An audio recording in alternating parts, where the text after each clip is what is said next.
হবে, প্রয়োজন সব রক্তটুকু জমিনেই ঢেলে দেবে, তবুও তোমায় লড়তেই হবে, মানবে না পরাজয়, তবুও তোমায় লড়তেই হবে, মানবে না পরাজয়। বিপ্লব মানে জীবন দেয়া, বসে থাকা নয়, সে কোনদিন আসবে না রে। বিপ্লব মানে জীবন দেয়া, বসে থাকা নয়, সে কোনদিন আসবে না রে, করো যদি ভয়। কোথা থেকে কোন ভিনদেশী শকুন আমার দেশে এসে সেবার নামে বসলো জুড়ে মীর জাফরের বেশে। কোথা থেকে কোন ভিনদেশী শকুন আমার দেশে এসে সেবার নামে বসলো জুড়ে মীর জাফরের বেশে। ওদের করতে নাস্তা নাবুদ হতে হবে নির্ভয়।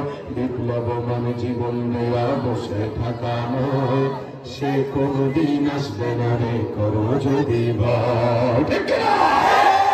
আমাদের জন্য তৈরি থাকবো ইনশাআল্লাহ। আল্লাহ আমাদের কবুল করুন, জোরে বলেন আমিন। তাকবীর। আব্দুল্লাহ ইবনে হুযাফা নবী করিম সাল্লাল্লাহু আলাইহি ওয়াসাল্লামের আদেশে কোন একটা যুদ্ধের ময়দানে গেলেন, মুতাব যুদ্ধে। যুদ্ধের সময় পারস্যের রোম সম্রাটের বাদশা